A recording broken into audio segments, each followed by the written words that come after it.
On today's episode of Gathering the Kings. If I was a brand new listener to your show, just getting into real estate, banks would be my last option, not my first. You are listening to Gathering the Kings with Chaz Wolfe, featuring fellow 7, 8, and even 9-figure business owners who have real battle scars from business and life, but have prevailed as the king that they are designed to be. We welcome high-performing entrepreneurs to the stage in order to reveal the real of the real on what it takes to build a successful business today. We dissect the good and bad decisions they've made along the way that give a true and accurate picture of the journey of success and how you too can get there. Through this dialogue, you will learn the value of growing your network and surrounding yourself with power players and kings like today's guest. Grab your pen and notebook because we're about to dive in. What's up, everybody? I'm Chaz Wolfe, Gathering the Kings podcast. Today, I've got Derek Dombeck on the King stage. My brother, how you doing? I'm doing good, Chaz. How are you? You know, I'm incredible. Thank you for asking. But just before we hit the record button here, man, we were talking about some good stuff, and I hope it comes up. Just to give the listeners a quick little snippet, we were talking about us doing business with our kids, and how there doesn't have to be this regular process that they go through, school or unrelated, whatever. But maybe we get to some of that. I'm excited. Yeah. Tell us what kind of business that you have. I'll give you the short version of a really long 20-year story. But I mean, currently our core business is we run a hard money lending company. And that started in a grassroots effort. And I'll kind of start at the beginning a little bit. But just so you know, everything we do is we're privately funded. We don't deal with institutional money. We deal with real people as our investors. We deal with real people as our borrowers, and that's our core business today. But how we got there was kind of a show, to be honest. And I started like most people, bought a couple fixer-upper rentals back in 2003, 2004, and built up. I mean, I was a contractor, a construction worker right out of high school. So I've got a PhD, a public high school diploma. But, after that, I just went in, I'm good with my hands and started, working. And so fixing up houses was second nature to us. Sure. Back then, my wife, Tracy, and I had, great credit, good employment, good jobs. Banks were throwing money at us. We just kept rolling it, right? We'd get a project, cash out refi, put it into another one. So in about a 2 or 3 year time frame, we built up to about 29 doors. And at that time, about a $4 million portfolio. And we were in our late 20s, we thought we had the world by the ass. Then 2007 hit and we realized how stupid we were and how much we didn't know. And specifically how little control we had over our business because the banks, the lenders had all of the control and they were, plummeting. So, right. So we got to a position where, sorted through foreclosures, short sales, forced into learning how to either quit or get really good at being creative on our deal structuring. And we don't believe in quitting.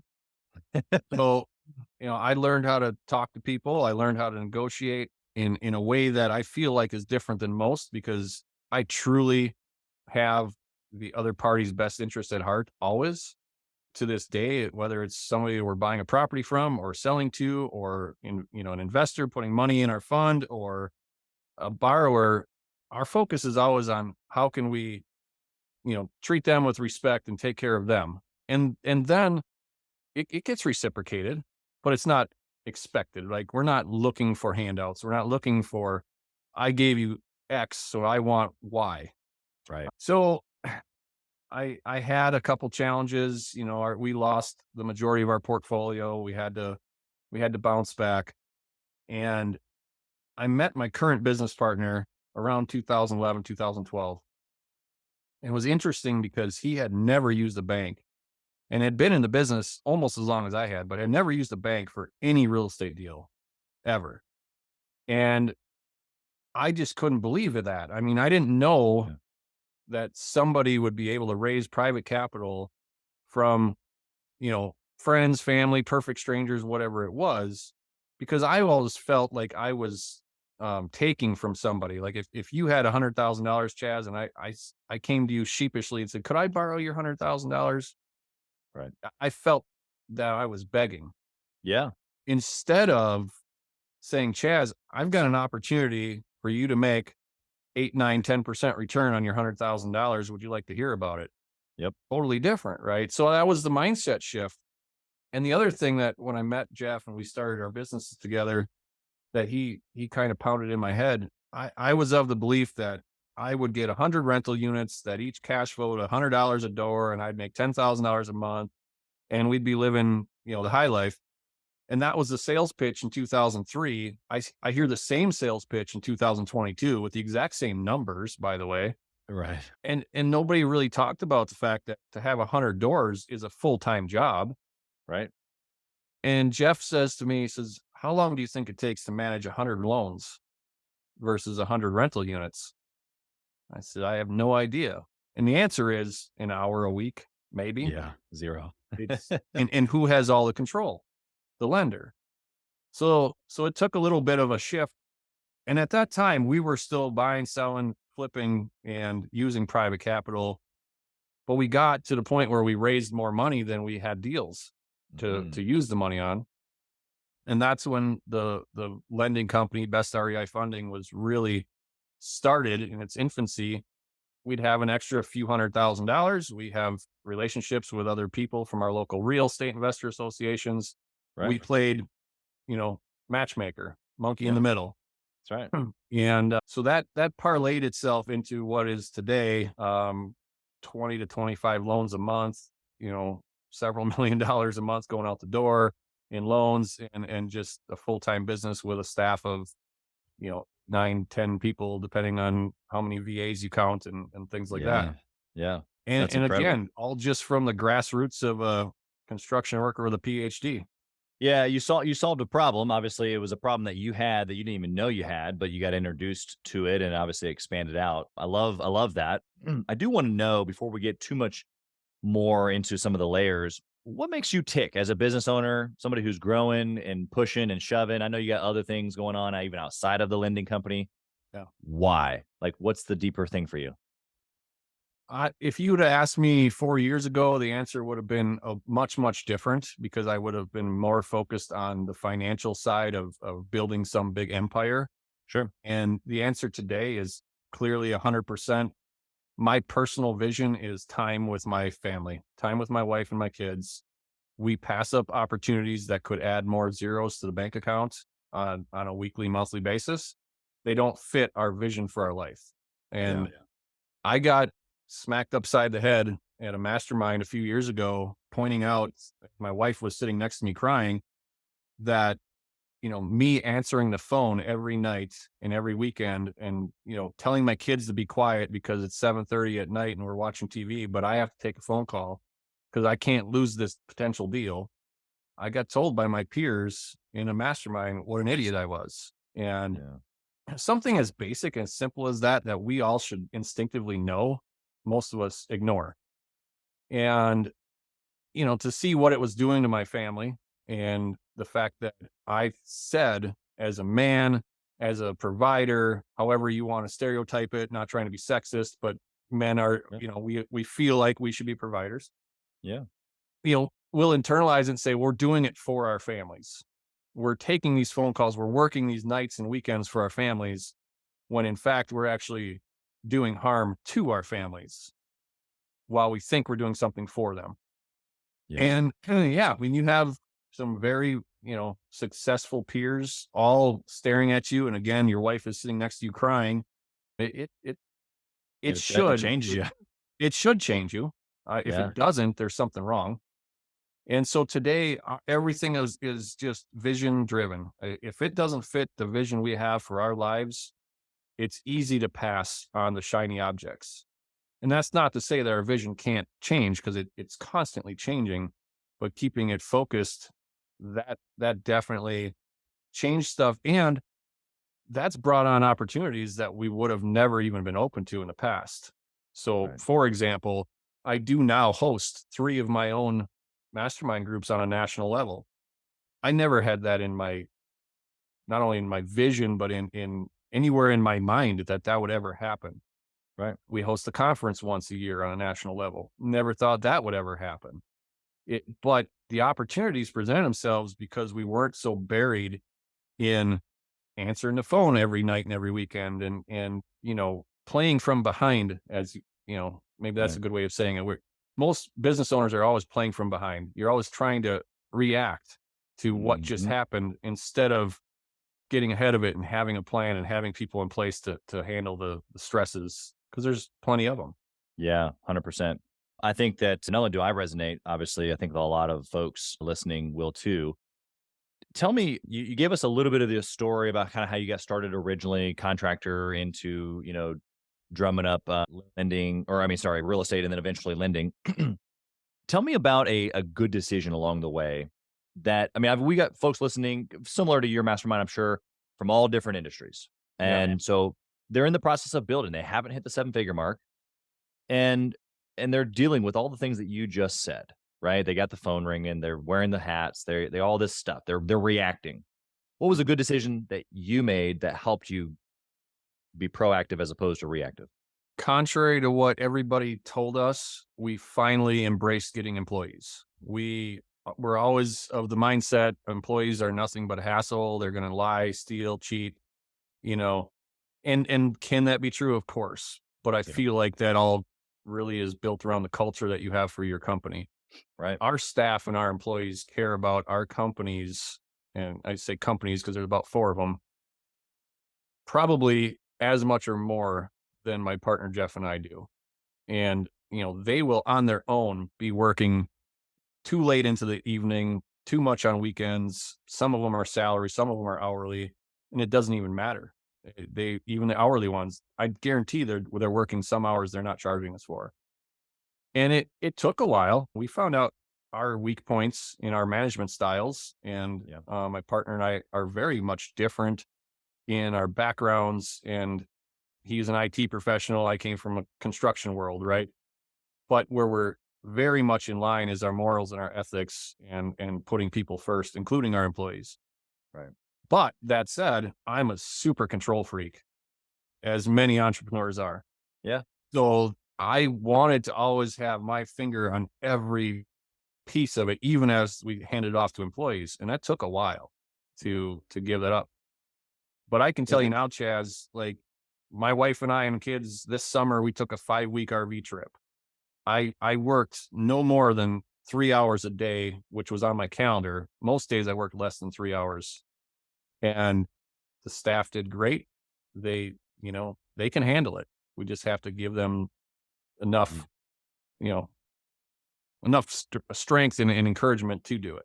Yeah. Yeah. That autonomy of space and encouragement, like you said, I think is incredible. What was the serum other than maybe time for you to be able to let go actually to where you can go on a 5-week vacation? The serum was I was challenged to take that vacation. I was challenged by a peer of mine Well, because stress test. I was jealous of him. He did it the year Ah, before.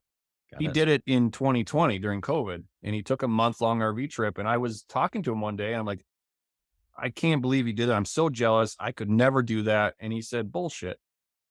If you put it into your vision and that's truly what you want, then make it happen. So my wife and I went, for 2021, and we blocked off the month of July. We had no idea how we were actually going to pull it off. And when it came to June 26th of 2021, when we left our driveway with our fifth wheel and our 3 kids in the truck and had a general direction of west. We live in Wisconsin. We were going west. We're going west. No plans. We had friends along the way, that we know through real estate and other things. Wow. But we just said we're leaving on the 26th of June. We're coming back August 1st. Why August 1st? Because I coach my son's Pee Wee football team, and that's when practice starts. That was it. And honestly, the first week I was a nervous wreck. The second week I really started to chill out. And by the third week, I wanted to change a lot of what I do in the business because I got to the point where I enjoyed that freedom so much. And the fact that I could wake up and my family's there and we can just say, you know what should we do today? I don't know. Anything we want, right? So it was very freeing, and it didn't cost me as much as I thought it was going to. My staff didn't have the challenges I thought they would have with me missing in action. Because when you travel west from where I live in Wisconsin to, we made it as far out as Idaho, there's a lot of areas, there's zero cell phone reception. You don't have Wi-Fi. You don't have, like, there's a lot of things that your staff cannot contact you about if it's an emergency. And they were fine. Everything Yeah. went fine. So doing it again this year was simple. Yeah. Now it's Yeah. just normal. And we plan on doing it every year. It's that mindset that you just said, especially if you put yourself in a situation where you literally cannot, distance wise, you cannot help them. And then even cell phone service wise. I remember my first elk hunt that I went on. I hadn't been a business owner for very long, but it was a disaster. Obviously, everything went wrong while I was gone, which for the normal entrepreneur, I think would have been like super discouraging and like, I'm never going to leave ever again. But I've gone every single year. It's what me and my dad do. In September, we're 2 weeks out, we're elk hunting in the woods somewhere. And over the course of time, what has happened is that you realize that, well, what's the worst case scenario? The thing burns down. Hopefully nobody gets hurt, but like, what's the worst case scenario? Like everybody thinks it's just like, well, it's all gone. Well, I can't help with that anyway. Right? Call 911. And so when you think about it from that, you're just like, well, Yeah. what is it that I could do for them anyway?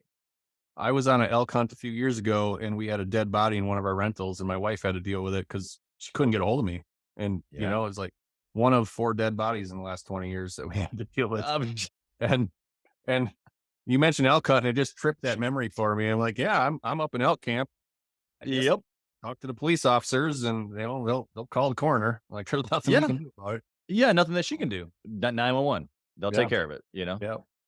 So, well, it sounds like if we're both elk hunters, that we're going to have to eventually connect on that front as well. But we'll keep Yeah. we'll keep this conversation in business. I want to know a bad decision. You gave us the good one. What about a bad one? The worst decision that I ever made, which I had no way of knowing at the time, was using my personal property as leverage on a home equity line of credit and risking losing the roof over my family's head. Yeah. It drives me crazy to see all these people on these, bigger pockets or these forums, and they're all talking about this is the best thing, the cheapest money. Yes, it's very, very, intoxicating to say I can get a line of credit at 2 or 3% and available cash instantly. They don't read the fine print. They don't understand most of those loans are callable any point in time. My other lines of credit got cut off in 2007 for no reason. At that point, I was solvent. Everything was fine. But so to me, starting over, if I was a brand new listener to your show, just getting into real estate, banks would be my last option, not my first.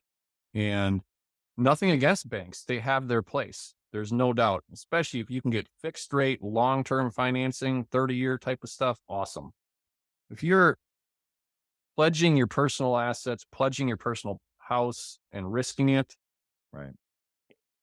to me, that is not worth the risk. And there are so many better ways to buy property creatively and using options and leases and buying property subject to, and there's so many other much better ways, but they take effort.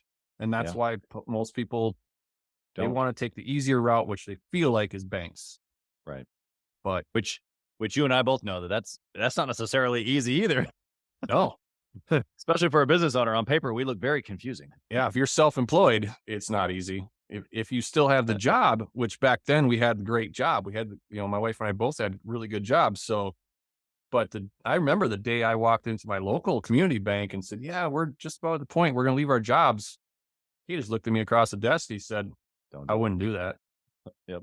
I want to keep working with you, but I won't be able to write you loans if you quit your job, which is Yep. total bullshit. But that's the way the industry is. Yeah. Yeah. They want that security, and they'll handcuff you to it. Hey, Chaz Wolfe here. As many of you know, I have been on an absolute mission to help entrepreneurs from all across the country in many different industries level up their game and grow their business and intentionally connect with other entrepreneurs. We do that obviously through the podcast, but we also have a peer-to-peer mastermind group specifically for 7 to 9 figure business owners. We are bringing some of the best and most successful entrepreneurs and minds together in a regular and a super intentional way to not only grow our network, but to be able to leverage. And at a certain point in business, success becomes about leverage, leveraging time, leveraging resources, leveraging key relationships. This is exactly what we're doing inside of the peer-to-peer mastermind group called Gathering the Kings, specifically for 7 to 9 figure business owners. So if that's you, if you're ready to level up your 7 to 9 figure business even to the next level and get around other big hitters just like you, I want you to go to gatheringthekings.com, fill out a short application, and it'll come to an application call with me, and I want to chat with you to see if it might be a good fit. Talk soon. Okay. Tell me about a discipline or maybe a way that you think about decisions now. You've kind of given us the good and the bad. Now that with all of your success, with all the people that you have around you that are successful as well, how do you think about making decisions today? Most of my decisions now are based on longevity and trying to get my children, whether they come into the real estate business or not is immaterial, but I want to get their mindsets different than what is taught in our local school systems. Yeah. And giving them opportunities, because we're not handing them anything. And they all know this. I have a soon to be 16-year-old, an 11-year-old, and a 5-year-old. And every one of them knows this. Yes, you are in the chain of, you'll get some assets, but everything's in trust. And the trust is very detailed as to their responsibilities if they want to get these assets. And, I feel like my parents hid stuff from me when I was growing up. If there was money problems, they just talk about behind closed doors. We've always been very open. Part of it on a personal level, my wife and I also, while we were losing our ass in 2007, discovered that we couldn't really have kids naturally. So we went through a bunch of infertility issues, in vitros, and ultimately 2 of our 3 children are adopted. And so all that made us really appreciate our kids more than some might. Yeah. And that being said, we want them to know, they don't look like us. They don't, I have a Caucasian daughter that's genetically mine. I have a Chinese son and I have an African-American daughter. So we walk around, the streets of central Wisconsin. People are like, what the hell is that? Yeah. So we've brought them up and are bringing them up to understand that there's nothing wrong with being different. And there's nothing wrong with being different in your financial world too. You don't have to do what your friend Jimmy at school does, or their dad or their mom. There's nothing wrong with it, what their parents do. But, trust me, when you take your kids traveling for 5 weeks straight, their friends notice, and then they have to put up with shit at school, and, their friends bashing them or trash talking them. Right. So we've always just tried to get ahead of it. Yeah.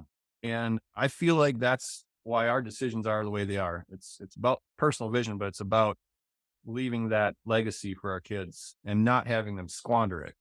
Yeah. 100%. Yeah. You're going to give them so many opportunities. But at the same time, what you've really just mentioned is that you're trying to equip them along the way to be able to master those opportunities. And I love the idea of having things prepared and ready, but also them figuring it out. That's what we were talking a lot about before we hit the record button here, is that you gave some examples of some other folks in your life that have some kids involved in the business already. And I think that from a high level, I think it's not next Friday, but the Friday after that, I'm speaking at my kids' small little private school, but I'm going to talk to them about investing and about adding value. And I don't know how many are going to catch it, but the reality of it is that my kids will, for sure, because I talk about it every single day. They know daddy's trying to do deals. We're trying to make connections, all the principles, of what wealthy people do.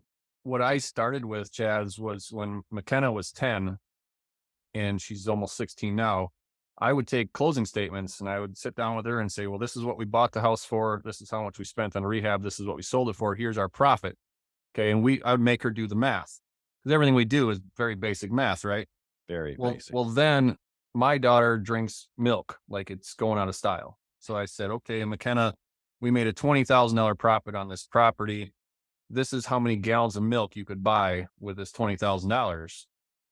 And then I said, how many hours would somebody that's working a job at $15 an hour have to work to buy the same amount of milk? Like that was my initial teachings to her at 10. And then as she gets older, now we're sitting there whiteboarding, creative deal structures and figuring out I mean, she knows more about ROI than most adults would ever dream to know, Yeah. but it's been a progression. And I just feel like most people want to coddle and hide that from their kids. On the flip side, she has asked me to be able to, start buying houses already. And I said, no, you're 15. I want you to be a kid. There's plenty of time for that. You can absolutely be involved in what mom and dad are doing. And she can get involved in some loans and some note buying and things like that. But I don't want her having to miss her high school prom because she's at a flip project managing some contractors that aren't showing up or something stupid like that, So Sure. we're careful with that because I see too many kids, especially we talk about sports. Kids get pushed into sports at 4, 5, 6 years old now. By the Right. time they get to high school, they're burnt out. I Yeah. don't want to burn our kids out on real estate. I just want to show them what's possible, Yeah. but let them Yeah. come into it on their own. Yeah, 100%. I like what you said there, and I'm gonna just take a couple of minutes. We don't always get to this topic of kids, of entrepreneurs very often, so I love it when we do. I use this example just the other day because my wife is a dental hygienist by trade, and dental hygienists make good money, 80 to $100,000 in most major cities. And for my wife, no real like major background in anything with her family or anything, for her to be able to go to school for, 3 years and do that, fantastic.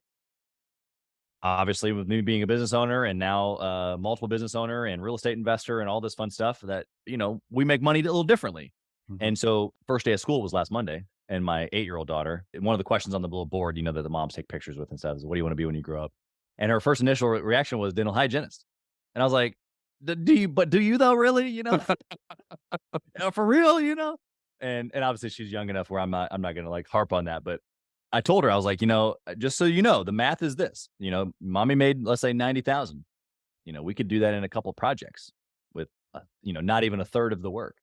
It's all about just, the mental, putting the deal together, knowing who to know, buying, the contract, all the value that gets added. And so, not to harp on that per se, because I think we're both doing the same thing, but I think it's just incredible how, from a high level, real estate, business, it's just a different way of thinking, and it's okay. That's what I love. That's what I'm Right. hearing the most of what you're saying is, it's okay to be different. It's okay that our kids are different. It's okay that we toot the horn a little differently, because guess what? It's working. Yeah. And I think part of it too, like our kids know, well, our oldest knows all the stuff we went through in the 2007s because she hears me on these, presentations I do, if I'm speaking somewhere. So Yeah. she hears the same stories I'm telling all the adults. So she knows all the trash we went through. And she has, I won't say my kids are frugal because they certainly get plenty of stuff, but they're not out there trying to waste money. They understand it can go as fast as it came if Yep. you're not careful. Yep. That's an important rule. And especially if you understand how to use it in the machine, Mhm. then you don't want to use No. it outside the machine. I have a religion against paying retail for anything. I Yeah. mean, That's it's just funny. it's not good. Well, I want to change the conversation here to speed round questions, come at you a different angle. I want you to take, you got your hand in several things. I want you to take business, all of your businesses together, dwindle it down. What's the one trackable metric, if you could only pick one to track forever and ever, what would it be? I guess the lending business is easy to track from a metric standpoint of we know how much money we can put on the street. We know what the exact return is going to be on each loan, Right. and it's scalable. To buy and sell houses is definitely a lot more volatile, up and down. We still do that. And so I like the metric in lending business of being able to just know, okay, we put out 20 loans this month and it's going to have X percentage of spread. And oh, by the way, when the loan pays off, there's also another chunk coming in. So Right. that's probably, I like that a lot, just from a stability standpoint. Yeah, 100%. And would you say that, generally speaking, when you know the spread, let's just say, when you're comfortable with the spread or the stability of the spread, Mhm. that's really probably what you're saying, is the stability. that the rest of the business for you then kind of falls in line? Like if you know that, then you can Oh, kind of yeah. calculate or manage the rest. It does, because you're not making decisions from a stressful position of, are we going to get enough real estate deals? Are we going to get enough, even in our masterminds, I have to have a certain percentage of people that join my masterminds as others fall out, right? In the lending space, even if things started going south, markets shift, you're always in a position of security, because if let's say half of our portfolio of loans defaults, we still have the properties. We can still take those assets and rent them out and have income coming in. But if we had a portfolio of all flip projects going on, or new construction people, right? Like a lot of my friends that are in new construction are kind of freaking out right now with a little shift in interest rates, which most people think is a huge shift, Right. and their business is very much affected. Yeah. So I just feel, as a control freak, I like the lending space because you have the most control. Yeah. 100%. Okay. What book would you recommend for a six-figure business owner, Derek? I think most people do not spend enough time on learning how to actually talk to people and negotiate from a win-win scenario, instead of a, I gotta beat you scenario. Yeah. So I've listened to many, many, many sales books and negotiations books. My favorite is written by Orncliffe. It's called Pitch Anything, and then he had a follow-up book after Pitch Anything called Flip the Script. And to me, I most of my negotiation style does hinge on what he teaches in those books about just just how to take a conversation and steer it without anybody know that you're really steering it, without being malicious and without Sure. being, sneaky. And it's all about frame control, and I love those books. Yeah. That's good. Yeah, because you're right. Because at a six-figure level, they need more. They need more sales. They need more deals. They just need more volume and sales, negotiation, speaking to people, communication. That's a large part of getting that done. What would you say? My next question that I usually ask is, what do you think about networking or masterminding? Obviously, you run a couple of masterminds of your own. What would you say to the person right now who's listening, has never done it? They've maybe heard of it, maybe they haven't. Maybe they know they need to, or they've heard the value, but they're afraid of making an investment. That person that's listening, what would you say to them? You're an idiot. I mean, honestly, I say that jokingly, but the first half of my career, when everything went south, I had nobody to turn to. My wife and I were on an island because we had never allowed anybody to you know, into our circle. Like, we were closet investors. We hardly told anybody. And starting in 2012, meeting my business partner, Jeff, embracing the fact that we needed to build a network, which started locally, but ended up national. I can tell you, when COVID hit, and we're hosting 3 of our own masterminds at this point, and we belong to another one that we, have been part of for quite a few years. So four different mastermind groups. Everybody is on the phone, calling each other. We're all over the country, so we're able to say, what are you seeing in Atlanta? What are you seeing in, Idaho, Florida, blah, blah, blah. And with very few exception, everybody that I know in those mastermind groups, COVID was their best year in business ever to that date, because we weren't panicking. We were all looking, where's the opportunities? And we found opportunities. So, and I will say, the biggest investor we have that invests in our lending company came from a referral. Actually, a gentleman that's in my original mastermind group, the first one I started, got me a meeting with somebody that he had a relationship with, wanted nothing in return. He just said, Derek, I'll get you the meeting. You take it from there. Whatever happens, happens. And by far, that is our biggest investor that we'll probably ever get. And it's many, many millions of dollars. Yeah. There was no way I would have ever gotten that had I not, number one, been vulnerable with our mastermind group to the degree of saying, hey, we're struggling. We need to raise some money. We've got more loan applications coming in coming in than we can fund. So we became vulnerable as business owners. Chaz and I, I think we have a lot in common, and we talked a little bit before we started recording. We don't have people to go and talk to because we're supposed to be the leaders. We're supposed to be the ones in control all the time. Yeah. When you have the right mastermind group, and I do believe there's a difference, that's where you get to go and be vulnerable and in a safe place that the outside world isn't going to know about. Our groups, it's called the Circle of Trust for a reason. Everything that happens there stays there, which is very similar to most mastermind groups. However, I feel like because we don't focus on trying to get you to a high net worth, like we're not measuring success by how many Right. deals you did this year or how many zeros are on every check. We measure success by, are you living the vision you want for your life? Yeah. Like I mentioned a few times today. So I feel like if Tracy and I would have embraced building a network and getting involved in a mastermind in 2004 and 5 when we started, Right. probably would have avoided the heartache and the bankruptcy and the foreclosures and everything we went through. Yeah. Although that did turn out to be a blessing in disguise because I do get to teach and educate now because of all the shit we went through. 100%. Yeah. I think everybody at a certain poise or certain maturity understands it's exactly that. The downturn is for the better. Mhm. But love the authenticity there about a group, whether it's yours, whether it's someone else's, whether it's Gathering the Kings. We were just talking about, again, before we hit the record button, there's so many entrepreneurs out there who need help. And that's genuinely why I feel like guys like you and I do this, and why guys like even you and I come together on a show like this.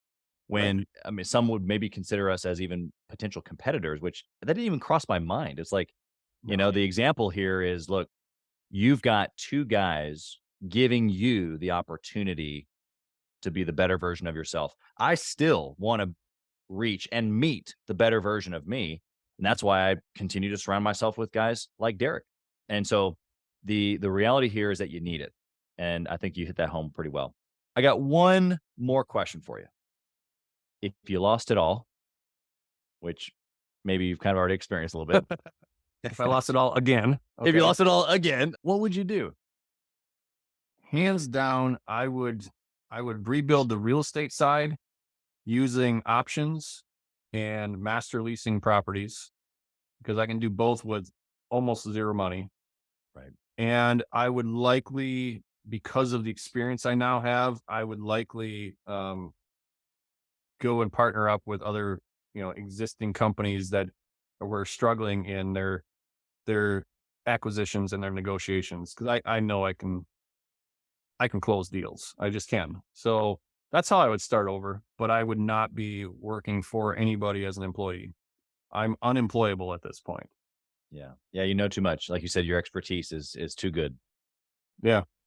But that's it. Derek, you've been incredible. Yeah, I think that you didn't even really hesitate there, but starting over is a choice, and you didn't.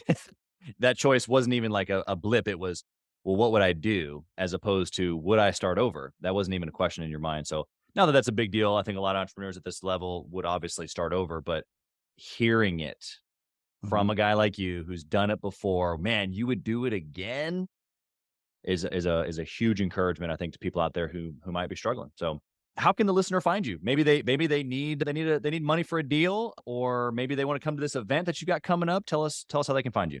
Yeah, for sure. So my email address, which I actually do still check, I have employees, but I monitor my own email, and my assistant may do some responding for me, but I monitor it. There you go. That's right. Simply my first name, Derek, Derek, at our company name, REI Funding.com. Chaz, I've got a couple books I'm authoring. One I'm authoring myself, and one I'm co-authoring with a bunch of other awesome people. Both of these books are going to be coming out at the end of the year. I'd love to give them to your listeners for free, the e-version. Yeah. So if anybody wants to just send me an email to Derek at Best REI Funding, just put in there, heard you on Chaz's show, would love to get on the list for the free book. As soon as it comes out, we'll be blasting that out to everybody. Our conference, it's called the Generations of Wealth. It's held in February in Cancun, Mexico. And real quick, it's a 5-day conference. We have speakers from 9 a.m. until 1 in the afternoon. non-selling speakers. All this is advanced strategies. This is not really designed for brand new people. Brand new people are still going to get a lot out of it, but some of it might be a little over your head. And then the whole afternoon is designed to network and grow those relationships with people, grow your network with people from all over the country.